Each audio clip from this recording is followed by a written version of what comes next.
Welcome to the podcast. We Do Recover with Jared Miller, your host. And I'm Dr. Terry Sellers, your co-host. This is a podcast about recovery from addiction. We want to talk about what successful recovery can look like. Brought to you by Steps Recovery Center, Rise Up Subs, and the St. George Hilton Garden Inn. Hello, everybody, and welcome to episode 146. 146 is going to go down in the books as Personal Recovery Plan, also formerly known as Relapse Prevention Plan. We're going to talk about some recovery planning today. We're going to get into some fun topics. Well, I feel like educational topics for sure. Maybe get a little experience, strength, and hope from me and the Doc Sellers who's joining me today. Hey, I'm happy to be on the podcast today. It's a lovely day in Southern Utah. Hey, Terry. Yeah. You don't have to look at the big screen monitor. You can look at the other one over here. This little guy? And then you're looking at the monitor, but it looks like you're looking at the camera. What the heck? Whereas if you look at the big screen over here, we get to see the side of your face. Yeah, there's nothing about any part of my face that attracts anyone. So. And there's Sean And Denovan. stop looking. I'd like to I turn even around put the backwards. little TV there so you guys can see it. But everybody wants to look at the big TV. Why is that? It's like a mosquito to a light, you know? It's the biggest generating light source in this dark room. Yeah, that's what it is. Sorry, didn't mean to interrupt. Continue. I'm never going to look at this little monitor ever now. Not one time. Actually, I'm not even sure I knew that existed, that little monitor. All right. We're underway, man. It's officially already off the rails. Are we? Yeah, we've already gone off the rails. This is a beautiful process. Let's jump to our sponsorships. Oh, yeah. Episode 146, Part 1 is brought to us by the amazing Steps Recovery Centers. Steps Recovery Centers is an adult substance abuse and mental health treatment provider. Steps Recovery Centers provides all levels of care. They have a medical detox facility, multiple residential treatment centers, and outpatient services reaching from the top of Utah to the bottom. Recovery starts with you, and at Steps Recovery Centers, there is always hope. Give them a call today at 801-800-8142 or visit their website at stepsrc.com to learn more. They're ready to help you or a loved one get help as soon as you're ready to reach out. Love the steps. Absolutely. You know, episode 146 is also brought to you by Rise Up Supplements. Rise Up Supplements is a nootropic supplement line aimed at optimizing brain function and supporting mental health. They have two powerful blends. The first is Mindful Mood, which helps decrease anxiety and enhance mood. And then there's Mind Shift that helps increase focus and optimize brain function. If you are interested, you can place your order at riseupsups.com. That's riseupsups.com. Thank you very much. Beautiful. Yep. All right, let's get around to check-ins. All right, let's do some stuff. Let's do some stuff. Doc Sellers, it's been a minute since we've just kind of checked in with the audience. Yeah. Well, let's see. What's new and good in my world? Great question. You know, I always suck at this part of the podcast. I'm so bad. I can't think of much that's new and good in my world. You know, I'm going to go with the same thing I had last time, which is I'm going to Florida at the end of April, which I'm very, very excited about. If I can wind up affording it, if I don't file bankruptcy before then, but that's I'm so looking forward to that. Like I miss Florida, I miss the weather, I miss my hometown, I miss all of that stuff, and I just haven't been back in a long time. So I'm going back with my brother that's 4 years younger than me, and we're pretty jazzed about it. Like we're planning stupid little details. Love it. Like I've got a playlist already. Isn't that like part of that's half the fun though, right? It's kind of cool, right? Yeah. We're just going to go back and just experience my childhood again, hopefully. So Dr. Sellers is from northern Utah. He lives in the Utah County part of Utah. Which I would say is middle. Okay. I would say. Did you guys get a ton of snow? Like my mom sent me a picture up in West Point, and it looks like North Hard or like the North Pole. Yeah, see, like South that. Pole, Now, that's snowy. northern Utah for sure. I consider north of Salt Lake northern Utah. Other people might consider it differently, but and I live a little bit south of Salt Lake. We got snow, but we didn't get pounded. You didn't get a ton? No, it wasn't that bad. It's been cold though. Holy mackerel. Yeah, man, I don't miss the days of being in March and having snow. Yeah, I had a tea time on Wednesday that was supposed to be like some league thing, and I woke up and it was 35 degrees and windy, and I'm like, I had to call my neighbor who was the guy that invited me, and I'm like, there's no way I'm playing in this weather. It's just too cold. Aren't you so glad you're in southern Utah? Beautiful weather here. It's going to be 60-something today. Beautiful weather here. Hey, what's new and good in your world, Jared Miller? Let's see. Just had a birthday, 38th birthday, which was super happy fun. birthday. Yeah, it was a good time. Did I forget to wish you a happy birthday on your birthday? I think we talked about my birthday because I mentioned my mom and mother-in-law were coming down. So that's been new and recent and fun. It's been good. For those people that keep track, I had I had a surgery a few months ago, and so I haven't been able to like really do anything, right? It was like basically we want you to be a 90-year-old man for 90 days. Was kind of so for 90 days you felt like me. So it's been nice to get back to that. But just like I was telling you before Denovan hit play, the bad thing about getting back into working out after not working out for several months is everything is sore. Oh, I'll bet. Yeah, I'll bet. You wake up in the morning, stand up, and you're like, man, everything's sore. For sore. those of you guys that actually work out, like you don't experience that often. I experience it every time I work out because it's 3 weeks between every workout, right? Or 6 weeks or whatever. Yeah, your body hasn't acclimated. Yeah. So I never get to the point where it actually doesn't hurt. So yeah, that's new. That's good. What else? Life's rocking and rolling. You know, one thing that I realized today, there was a little, the memories on Facebook that come up. Yeah. Yep. One of the things that came up from 3 years ago was around this time, three years ago, Mandy and I were doing our engagement pictures, and it just like hit me like 3 years has flown by. It does sometimes fly, and other times it feels like it's just creeping. But when you look back on 3, and I get the same thing, and I look back on these memories from 9 years ago, and it's like 9 years ago. Yeah. What are you talking about? Yeah. That happened yesterday, didn't it? Yeah, that's fun stuff. Yeah. Yep. Let's ask our producer, Mr. Sean Denovan, what's new and good in your world? Well, you see that picture right there? Oh, look at this. Yeah. For those of you that are watching, he's put up a picture of him and his favorite mode of transportation. It's my new ride. So this is from a couple weeks ago. But tomorrow morning, I'm hopping on the bike and spending 4 days traveling the trails of Death Valley. Beautiful. And this is my practice run before I go to Alaska in June. Is that a Ducati or a Honda Shadow? Or no, what it's is it? a Triumph Tiger. Oh, cool. So, so I got all my gear on there, and we'll see what happens tomorrow when I leave town. So. Now, Dude, that's a whole nother side of Denovan I've never seen. Look at that. Why dude. would someone go to like Death that? Valley?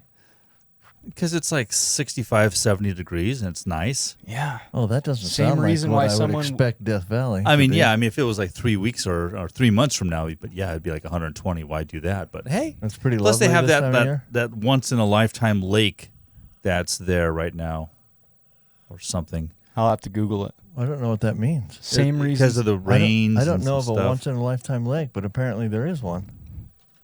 Sean's Googling while we're Yes. I like shooting a it. breeze. Well, if you find anything, inform us what the heck it's called and what it is. Okay, it's nothing important. I can stand All right. here and waste Yep. more time, but I can keep going. Let's move So on. he's going to Death Valley. I'm drinking Oh, there it Liquid is. Death. Oh, wait. I got to talk about this because I get a lot of flack on this podcast for what I drink, which is 4 million ounces of Dr. Pepper, right? Jared Miller walked in the studio today with a can that says on it, Liquid Death. Delicious.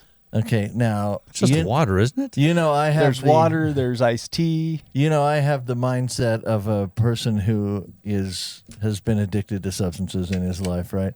And so as soon as I see this can, I go straight to, that is like and I know we don't use the term drug addict anymore, but I use that referring to myself for sure. That is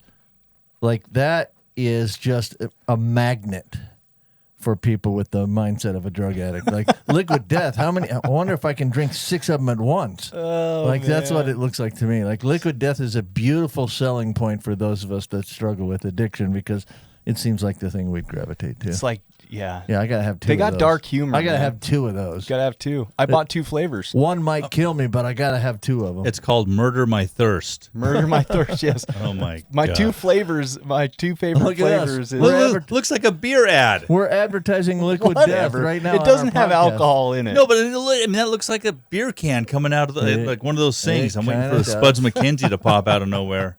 Yeah. So Rest in Peach is one of the flavors that I absolutely love. The other one is Armless Palmer. It's dark humor, man, but it's fun. There we go. It's fun. Liquid Death. Listen, if you're a CEO of Liquid Death, call us. We'd love a sponsor. I think we just gave you free advertising. Yeah. All right, let's rock and roll. So jumping into the topic of, addict behavior and mentality, all these things. One of the very foundational things that I want to talk about when it comes to a personal recovery plan, also known as relapse prevention, is a big part of it is the correlation your brain makes to the substance. So you know how this goes, Doc. I'm sure you've sat in group therapy before. You can almost predict. I mean, I have no crystal ball, but I can almost predict if somebody's going to relapse or not while they're in services based on the way that they share. In other words, so we have positive correlation and then we have negative correlation. The ones that I feel like typically struggle. And listen, this is whether you're in treatment or just in recovery in general. If you find yourself war storying, right, talking about the majority of the bad stuff, glorifying, right, like it's a cool thing. You're making it sound like it's an MTV video, All the time. Happens all the time in treatment. For sure. That's still a positive correlation with your substance abuse, Right. which most likely will lead you back to a relapse because your brain still thinks that it's the solution and not the problem. Versus a negative correlation where your brain thinks of the negative consequences that came from your substance abuse. Am I making sense so far? Yeah, and I'm gonna let you keep going because I know you're headed somewhere, but I want to make a real quick comment on that. And I think the difference between those two things are really very simple: playing the tape through. Because I remember how morphine made my brain feel, and frankly, I liked it. I quite enjoyed it. Right? You're quite a joker about. Yeah. Yeah. I definitely quite enjoyed it. And I also still to this day, and I think I've worked pretty hard on my recovery, but to this day, if I start talking about morphine, I start to get a little more animated. And that's because I remember the dopamine release from the morphine, right?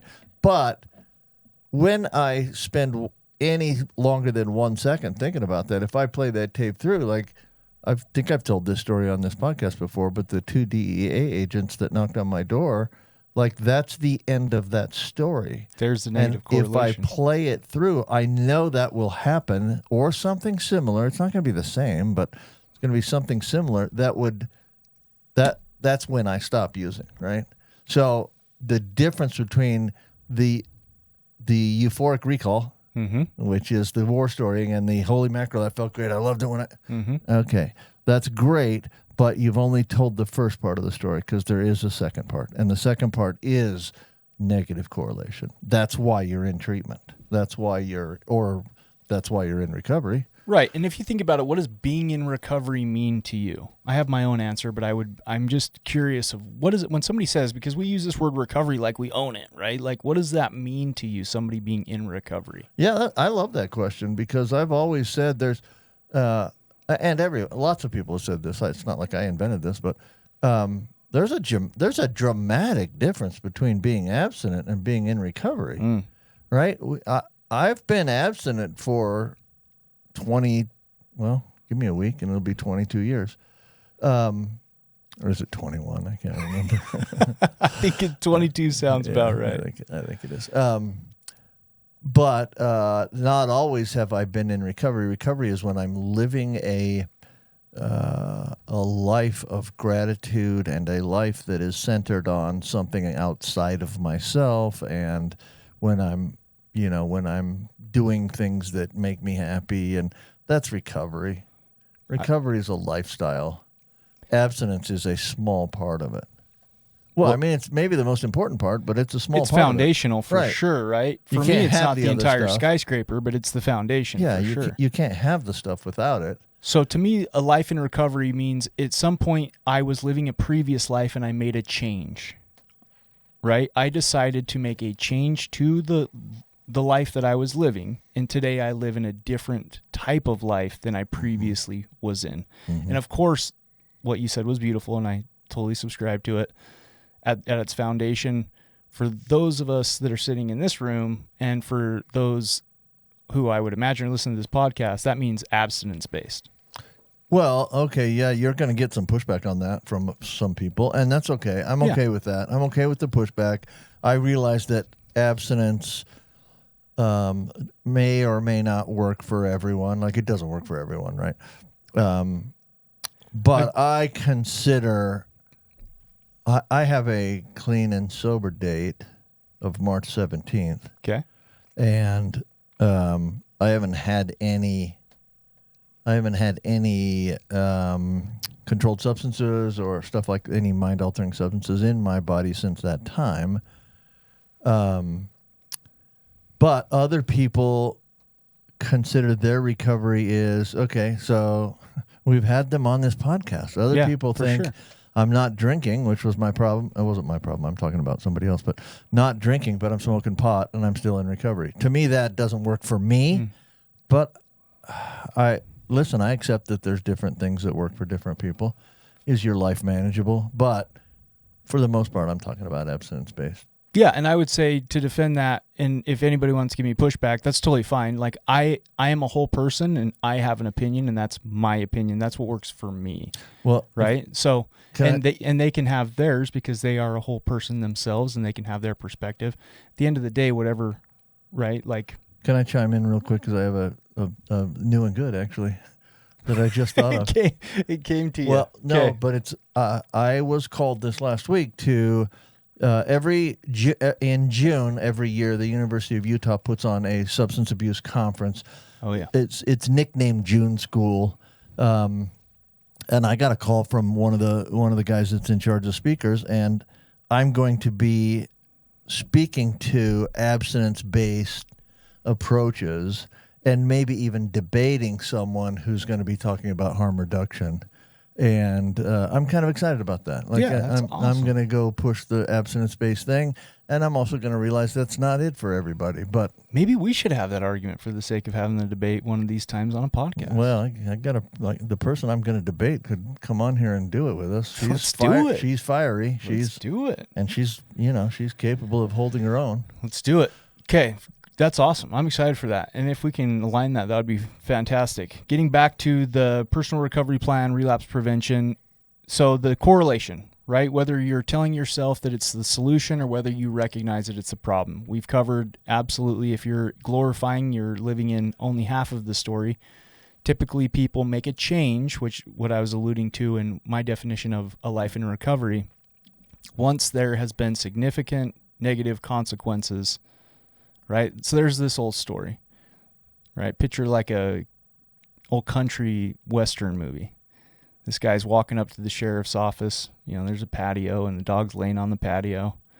The dog's whining. Are you describing a Kevin McCauley scene from a video?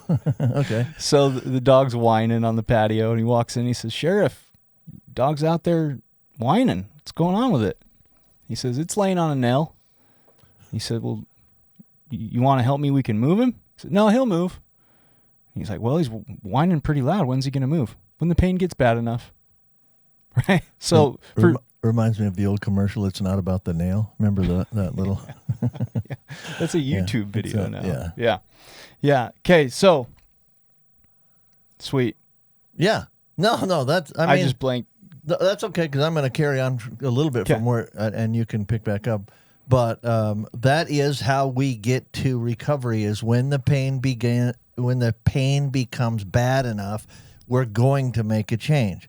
As human beings, we naturally respond to positive and negative stimuli. And I once had my therapist. I have a therapist, although he's on a mission now. But I have a therapist who once said to me, there's two ways to change human behavior, and one is to always consequence negative behaviors, or to randomly reward positive behaviors. That's the two ways human beings make changes. Yep, it's behavior modification 101. And so I think that most of us look back on our using history and find a time in our using history where there was no positive left. Like, if we're telling war stories, we've forgotten that at the end it was all bad. Like, it just wasn't, particularly for my substance of choice. Opiate users, I'm with you. They all say, I wasn't getting high anymore. I just was using because I'd get sick if I didn't. Right. It was all bad. Yep. So, yeah, that when it's all bad, people make changes. Yeah. Having a plan to make this change we're talking about, right? Because if we're going off kind of what I was talking about, recovery to me means making a change in your life and sticking with it. There's a lot of factors that go into that. Typically, so I remember when I wrote my personal recovery plan, one of the things that I put on there, if the question was, if this happens, blank, I will do blank. Right. Right. So for me, downtown Salt Lake was my jungle gym, so to say, right? Okay. So part of my, I'm driving through here's Salt the Lake, scenario. If you wind up in downtown Salt Lake, so I'll never be there by myself. okay, I'll never go to Beautiful. Salt Lake City by myself. beautiful. If I'm driving through downtown Salt Lake, I will have somebody on the phone with me during the time of passing the exits that I used to take. Right? So that's having a plan. That's having So a game beautiful. plan. So the old phrase, if you failed to plan, you plan to fail, right? Mm-hmm. The choices we have when we get into recovery are one of two, really. Make a plan to stay there, or gut it out and use your own willpower to stay clean and sober. Right. That's really your two choices, and we know that second one just doesn't work very well. And I don't want to downplay how tough it is to move from active addiction to a life in recovery, because that is probably the hardest thing I've ever gone through in my entire life. Mm-hmm. But in some ways, it's simple, not easy, right? No question. Having a game plan, knowing what your warning signs, knowing what people, places, and things are going to lead you back to your substance use, and then priming your environment, right? In other words, I knew that downtown Salt Lake was not a good place for me, so Sure. I was not going to be there by myself. I had to take some recovery companionship with me Sure. to be able to navigate that. Yeah. So having a game plan in Is your that? head. Would you say that's your worst trigger? Yeah, absolutely. Is a place? yeah. Okay. Yeah, for sure. And mine's physical pain. Mine's So migraine. it's a thing. Mine's migraine headaches. Mm-hmm. So when I get a migraine headache, I should probably have a plan for what I'm going to do, Absolutely. which I do. I think the next part of it that I really wanted to convey to our listeners, if they're listening to this, is so you got to have these scenarios. Like, if this happens, I'm going to do this. Right. At the end of the day, a lot of this stuff boils down to removing some barriers and creating other barriers. So in other words, creating a barrier, creating a contract with myself that I wasn't going to go downtown Salt Lake by myself. Okay. That's creating a barrier. Right. Removing a barrier is like, if I still have numbers of people in my phone, I obviously have to delete those, Yes, you do. right? Like, I have to, Well, that would be part of a decent relapse prevention plan. if my barrier is I don't have transportation to make it to a fellowship meeting, I better figure out the bus system. Mm-hmm. If my barrier is I'm living with, if post treatment or post whatever that looks like, trip home from the hospital, whatever it is for you, I'm going to move back in with an abuser, whether that's substance abuse or physical abuse or emotional abuse. That's a barrier that you need to remove, Absolutely. right? Absolutely. So again, the idea is moving things around in your life. We use the old people, places, and things. Speaking of that, so if you're removing people from your life, phone numbers, locations, how do you create things in your life? How do you take maybe spaces that you've used in before and change them so that you feel safe in that environment? In other words, I don't love when people return back to the same place that they were using in before. If you had an apartment by yourself and you're leaving treatment, or if you're leaving the hospital, whatever that looks like, returning back to the same apartment is probably a bad idea in my opinion. yeah. It's the classic sort of, an alcoholic has no business in a bar, but many people will tell you, oh, that's where I socialize. Okay, great. But if you hang around the barbershop long enough, you're going to get a haircut. And if you hang around the bar long enough, you're more likely to relapse on alcohol. Absolutely. Yeah. So that's I use that all the time, So actually. those are the things you have to cut out. That's the thing you have to cut out of your life is if that's where you socialize, you better find a new place to socialize Yeah. because it's not going to work if you hang out in the bar all day long. Well said. Eventually, you're going to struggle. And I think, too, knowing ahead of time, if this happens, I'm willing to do this, identifying people that you're willing to call, places that are safe for you to go to, and then actually following through with them is key. Yeah, we'll get back to this in the second part, but for now, we're going to take a quick break and hear from our sponsor, Steps Recovery Center.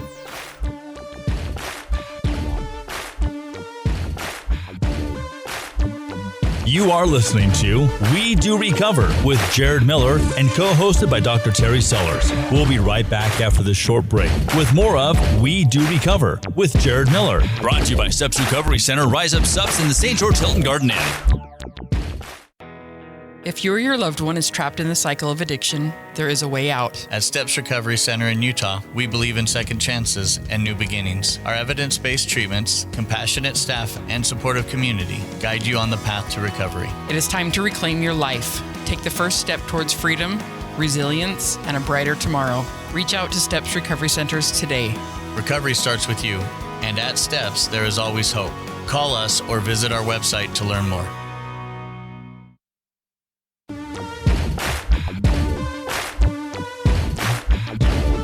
We welcome you back to We Do Recover with Jared Miller, co-hosted by Dr. Terry Sellers. Brought to you by Steps Recovery Center, Rise Up Subs in the St. George Hilton Garden Inn. And now with part 2 of our podcast, Jared Miller and Dr. Terry Sellers. All right, welcome back, everybody. Dr. Terry Sellers here. I'm in studio with Jared Miller and our producer, Sean Denovan. And we've been talking about relapse prevention plan, and we're going to get back to that really quickly. But before we do, Part 2 is sponsored by the Hilton Garden Inn. If you happen to be traveling through southern Utah, give Hilton Garden Inn a quick Google search. They are, look at them bounce. They're bouncing. Hilton Garden Inn has been a very nice sponsor for us, and we love them. Their facilities are very clean.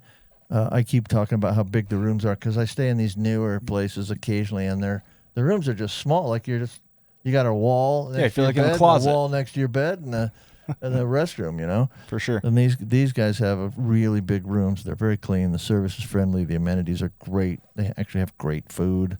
And so I just read an article this week on the word that makes you sound least credible, and that word is actually, and I just used it, so I'm going to walk that back a second. But anyway.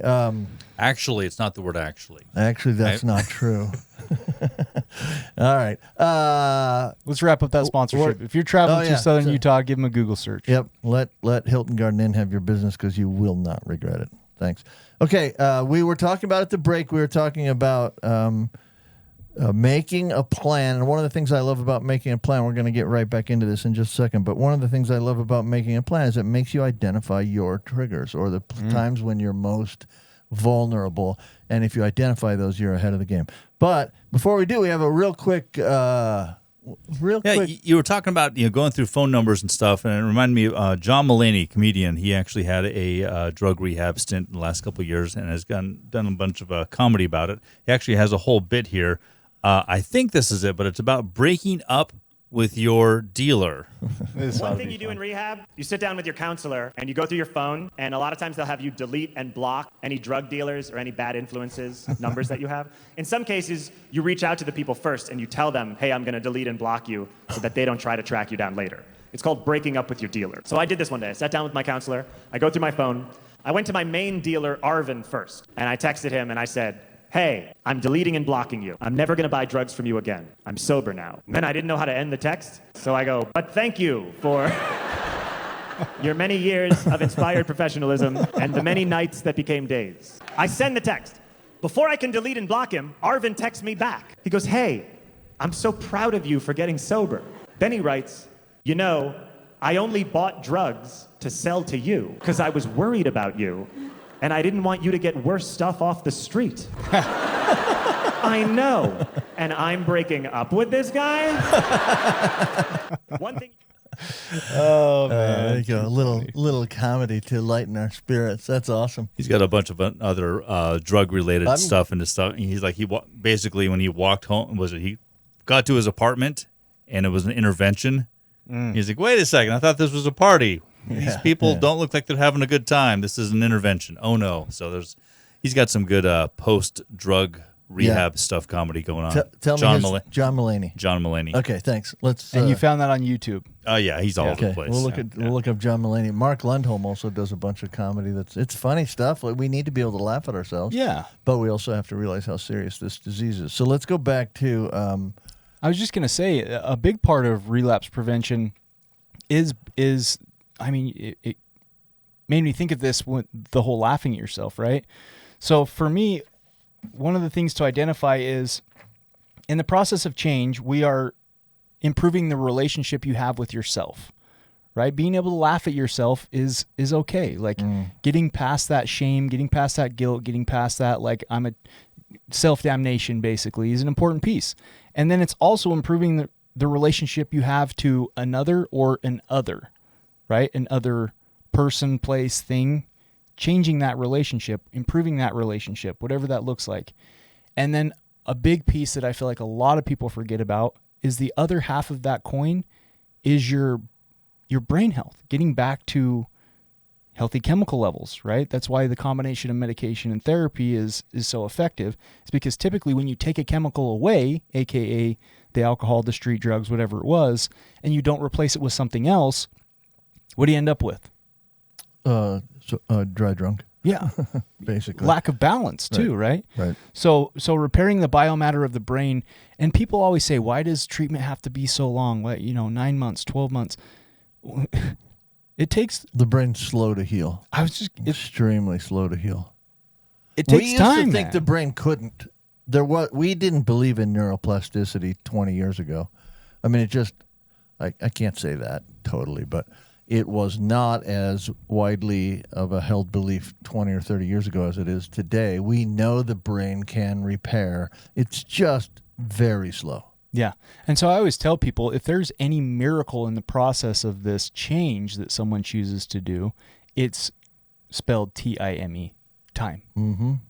Yeah, I like that. There's no way around that. There's no medication. There's no modality of therapy that is going to be more effective than time. Yep, no question. But there are a few things we can do to speed it up a little bit. Yeah. One of the things we learn, I hope we learn in recovery, is patience. And patience for me was huge. Like, we're not going to destroy our brain over a decade or two and then expect it to come back to normal in a month or two. Well said. I mean, we do that, but it doesn't work. We expect that. It just doesn't work that way.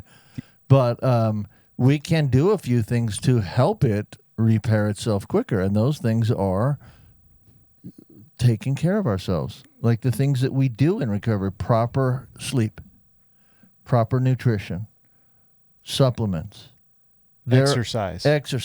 Oh, thank you. I might have left that out, and that's super important, right. Incredibly important.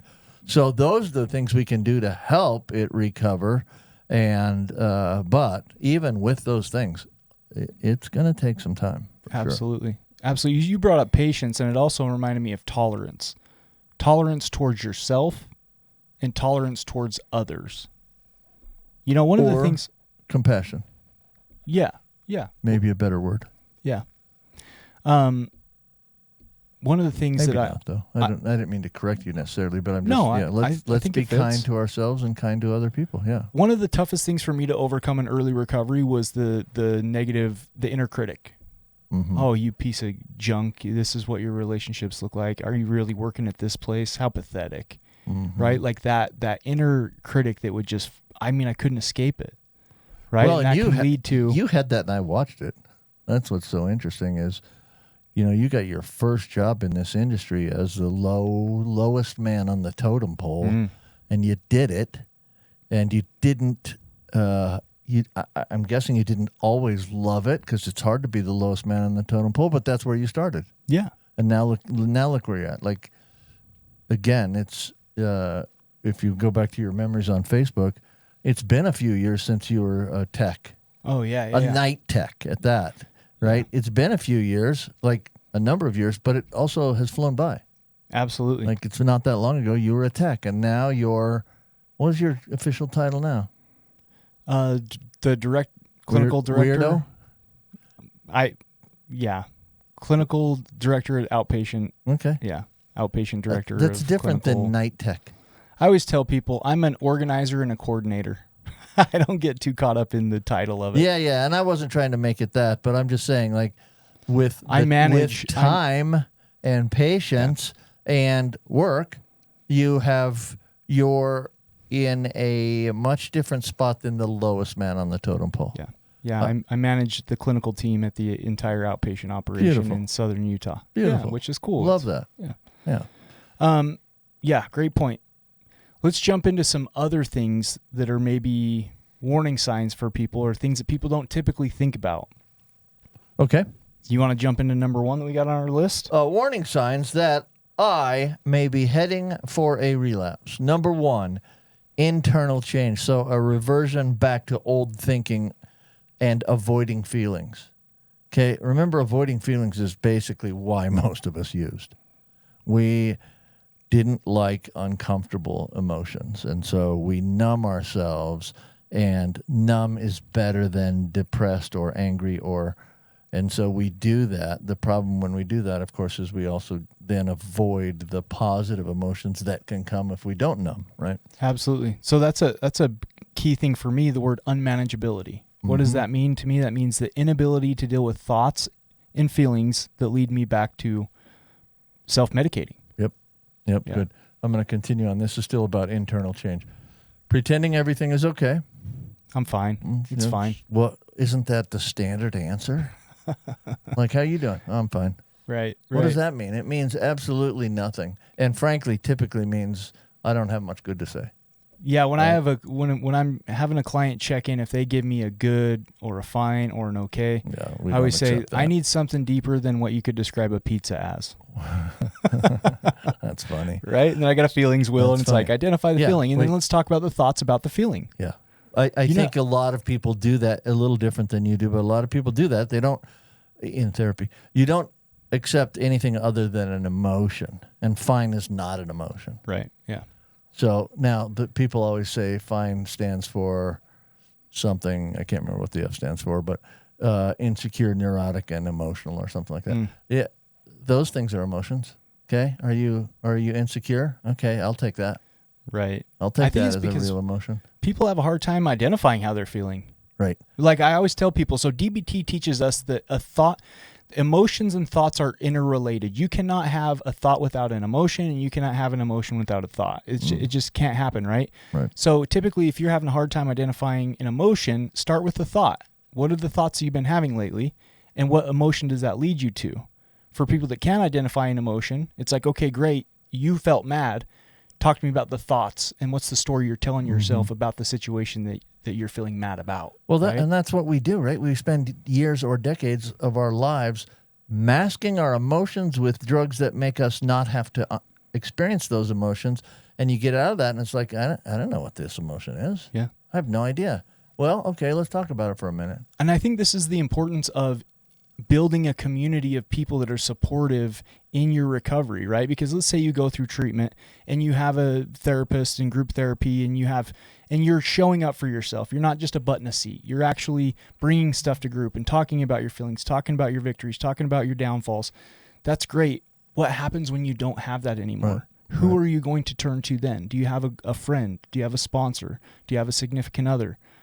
Sometimes it's a boss or a coworker, right? Right. But So- if you find yourself resorting back to internal change, old thinking, and avoiding feelings, So this first one basically is if you notice a change inside yourself from the thing that you felt when you really started to experience what recovery was like. So gratitude and humility and all of those positive emotions, when you start to experience a change from that change, you need to perk your ears up and realize something's going on. yeah, pay attention to the irritable, restless, and discontent. Next one. Yeah. All right, denial. Don't want to think about change in my thinking or feeling, unwilling to talk about it, and lie to myself about it. Let me read that again. Don't want to think about changes in my thinking or feelings, unwilling to talk about it, and lie to myself about it. So just flat out denying it. Okay, so that's just a kinda talked continuation about that. of the first one, right? I'm I mean, fine. Yeah, fine. it's just a continuation of the first one. It's an internal change, but then once you have an internal change, we can do one of two things with it. We can notice it and act what we're noticing, or we can say, nah, it's nothing. Right? I also think it could come from denial of like situations. You know, you lose a significant other in your life. Denying that you're grieving is going to lead you back to relapse, because eventually you're going to start self-medicating, most likely. Other situations of denial is like, I can go hang out at the bar and it's, every That's Friday not gonna night be a and I'm problem not for going to me. drink. Yeah, that's not going to be a problem Right? for me. Like maybe I don't drink. maybe I don't at drink 10 anymore. years, at 10 years clean, you might be able to occasionally go to the bar and shoot pool with your buddies and just get an iced tea, a liquid death. But we're not recommending that. Right. But the denial to yourself about those type of situations. I've got this under control. Exactly. Yeah. Okay. Exactly. Number 3, avoidance and defensiveness. Avoid people who tell me the truth. Okay. Sometimes we don't want to hear that. When people start calling us out on, hey, you seem like you're this or that, right? Not in a good place. I don't want to hear that. Right. Right. Start compulsive behaviors to deal with feelings and create new problems. And I start to isolate and feel lonely. All right. So isolation's big, right? This is when we're not getting out and sharing life with other people. That's relapse. You're on the road to relapse right there. This is one that I feel like happens to a lot of people towards the end of their treatment stay. A lot of clients come in and they have the feelings of restlessness, irritability, discontent. And I say, what are you doing in your life? What are you doing in your recovery? And they say, I go to work, I come to treatment, I go home, I sleep, I wake up the next day and I do it all over again. What do you do on your weekends? I sit around and I binge watch Netflix. Yellowstone, sure. Right? And like... that's isolation. That's isolation. Like there's Yellowstone's a great show, but it ain't recovery. Recovery is sharing life with other people. Yeah. So fitting a meeting in there, fitting an opportunity to go join a bowling league, fitting an opportunity to go join a book club, something outside of yourself. But I went to a meeting, I didn't learn anything. What? Is the purpose of the your meeting fault. to learn something or to make connections? No, that's your fault if you didn't learn something, Sure. because we can learn something from every single meeting. No matter how many meetings I've been to, I can still learn something, right? Yeah, well said. If nothing else, I see a newcomer walk through the door and I can learn that, because here's what he's going to say. He's going to say, well, I was doing fine and then I stopped going to meetings, which is how every story starts, right? I can learn that doesn't work.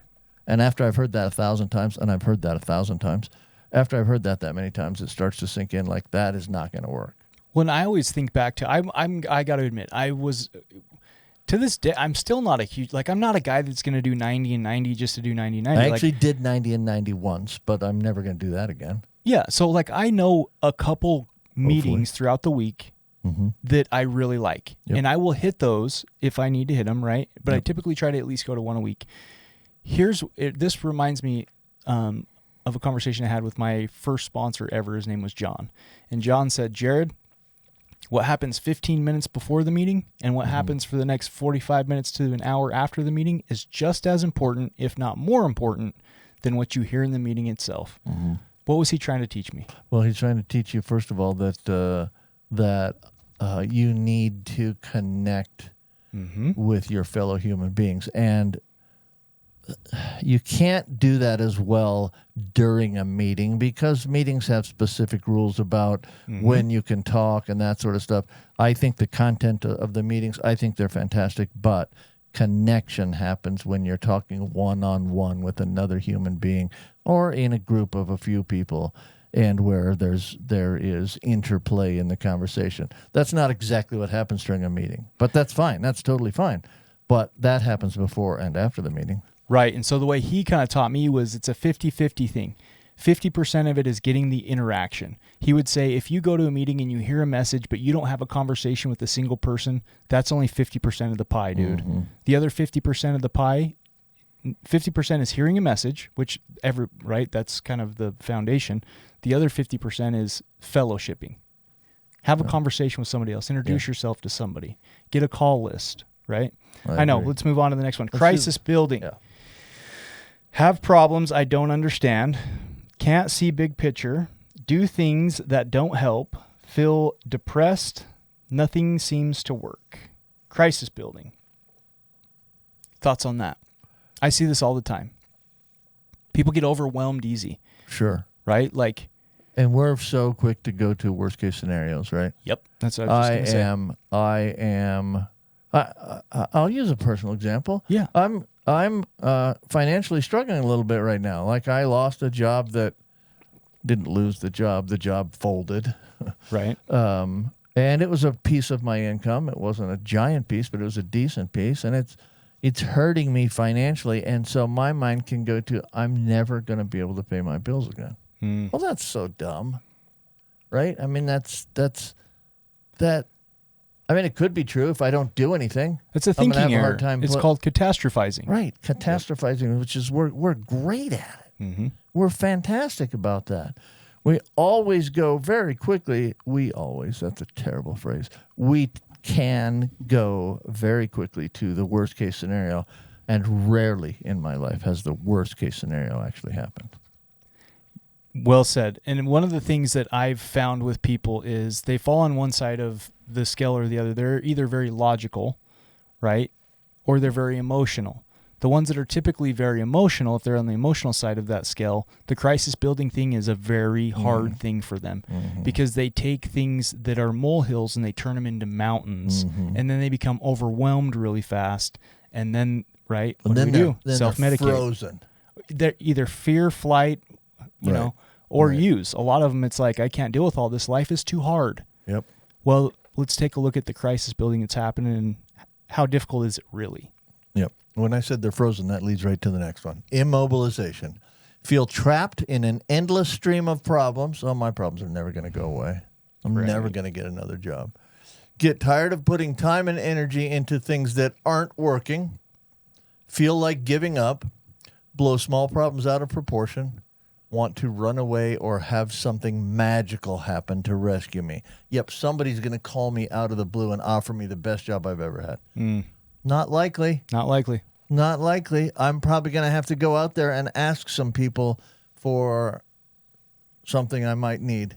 I might get some of it, but I'm probably not going to get it sitting at home watching Yellowstone. The thing I love about this list is they kind of build off of each other, right? When you start from the top and you go down. So when you get to a point where the crisis buildings become to a point where you're immobilized, you're kind of paralyzed, or you feel it's going to lead into the next one, or maybe the one after that, or you feel like you're stuck. And when you feel stuck, life can be very mundane and very hard.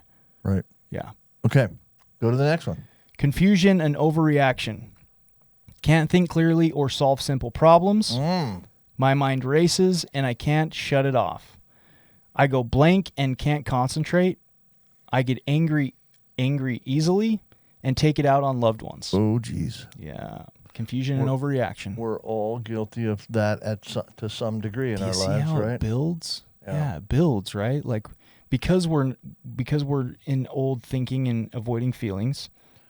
So I would offer up that at this point where we are in this list, meditation is a very successful tool. Also grounding. Yeah. Grounding.